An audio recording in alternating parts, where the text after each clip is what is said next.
Pouco mais de 1,5 metro de altura e um corpo franzino. Mas não se engane, essas medidas escondem uma grande mulher. Lucimara, ou apenas Mara, é uma guerreira que superou e supera a cada dia uma nova batalha por amor aos filhos. Para a gente conhecer um pouco mais da história, saber o porquê a Mara merece o título de supermãe, de uma verdadeira heroína, a gente veio até a casa dela. A Mara mora com os 2 filhos aqui nos fundos da casa da mãe. Ela já está aqui para receber a gente vai entrar para conhecer essa história e mostrar para vocês de casa o porquê essa mulher é uma verdadeira heroína. Tudo bem, Mara? Tudo bom? A casa é bem simples, são apenas 3 cômodos. A obra está inacabada e, por isso, nesses dias frios, a casa fica bem gelada. Mas não são essas dificuldades que fazem essa heroína desmoronar em lágrimas nos raros momentos em que ela demonstra fraqueza. O drama na vida de Mara começou há 2 anos. Casada e grávida do 3º filho, ela seguia a vida tranquilamente. Até que um telefonema da mãe, em uma tarde de trabalho, mudou tudo. Naquele dia, o filho de 7 anos passou mal na escola. O menino, que até então nunca tinha tido um problema de saúde, precisou ser levado para o hospital. Minha mãe me ligou, falou que tinha ido buscar ele na escola e desde então ele já não estava conseguindo andar. Aí minha mãe trouxe ele para casa, né? Pôs ele no sofá, foi trocar ele quando ele vidrou os olhos. O que parecia ser apenas um mal-estar piorou bastante em questão de horas. O filho de Mara teve a primeira convulsão a caminho do hospital. Eu liguei pro meu ex-cunhado, ele veio, pegou o Fábio para estar levando até a UPA. No meio do caminho ele teve a crise convulsiva. No dia seguinte, ao invés de melhorar, Mara viu o filho piorar. No outro dia que ele recebeu a alta, a gente já notou que ele voltou diferente. Ele já voltou com uma bambeza na perna, uma dificuldade no andar. Foi feita a tomografia. Nessa tomografia que ele fez, apareceu a mancha branca no cérebro dele. E aí começamos. Aí, quando foi em outubro, fizemos a tomografia. A tomografia pediu que fosse feita uma ressonância, porque ela estava indicando a esclerose múltipla ou adrenoleucodistrofia. O nome assustou e despertou a curiosidade da mãe. Eu fui e entrei para ver o que era adrenoleucodistrofia. E aí foi aonde o mundo caiu. Que aí eu fui saber que era uma doença degenerativa. O estigmatismo de vida deles foi dada de 2 a 4 anos depois de descoberta, e que ele perdia tudo. Aí que provocava cegueira, perdia a fala, o andar, e aos poucos foi acontecendo com ele. A doença evoluiu muito rápido. Logo após o diagnóstico, os sintomas começaram a aparecer. Dias depois, Mara percebeu que o filho estava perdendo a visão.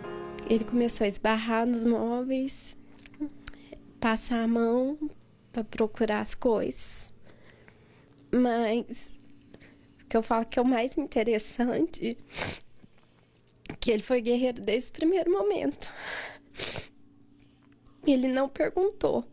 Ele nunca perguntou. Ele nunca chegou em mim e falou assim: mamãe, por que eu não estou enxergando?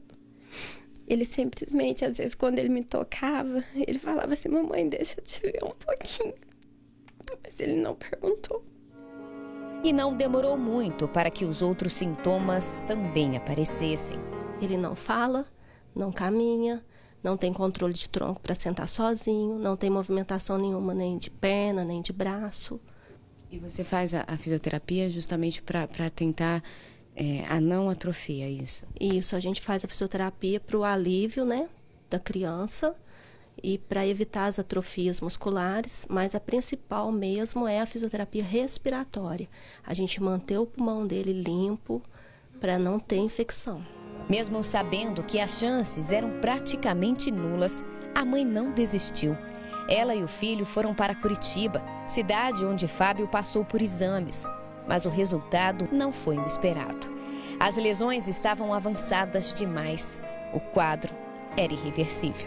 Infelizmente, para ele não deu tempo do transplante, porque quando a gente descobriu, ela já tinha tomado, né, toda a parte do cérebro dele. E não deu tempo. Em meio a todas essas dificuldades, o terceiro filho de Mara nasceu.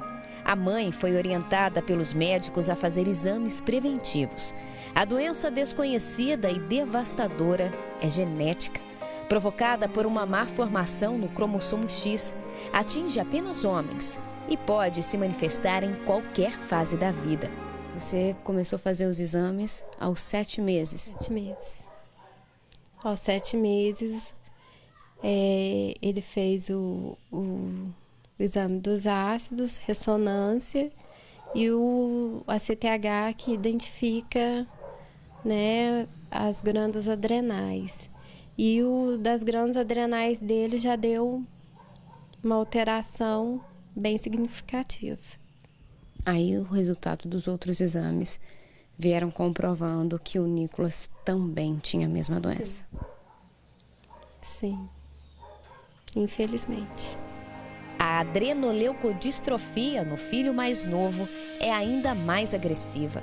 O pequeno, que hoje tem apenas 1 ano e meio, já precisa tomar medicamentos fortes. Já chegou no ponto dele começar a fazer o uso do hidrocortisona, que é o hormônio que as glândulas adrenais vai parando de produzir. Nicolas ainda não apresenta os sintomas da doença. Começou a andar há pouco tempo. Muito esperto, a brincadeira preferida dele é a de muitos meninos, o futebol. A doença dos filhos mudou completamente a vida da doméstica. Para cuidar dos meninos, ela deixou o trabalho.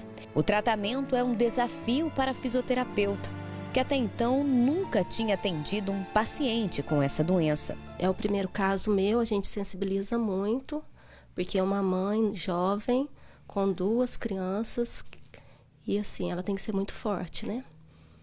E a gente admira a fortaleza dela. Não sei se eu conseguiria ter a fortaleza dela.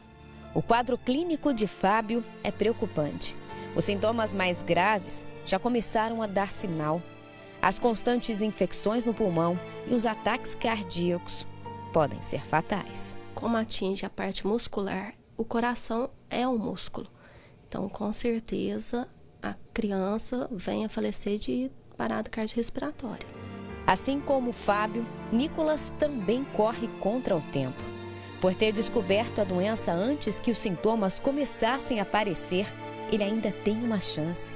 O transplante, que não pôde salvar a vida do filho mais velho, pode ser a única chance do pequeno Nicolas. Porém, isso não é feito aqui. Em Varginha, não é feito aqui em Minas. É só em Curitiba. E isso tudo demanda muito dinheiro, né, mãe? O custo não fica barato, né?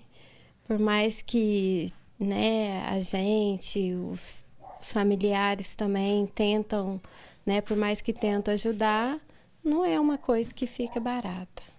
A irmã dos meninos seria a doadora mais compatível, mas ela também pode ter o gene da doença.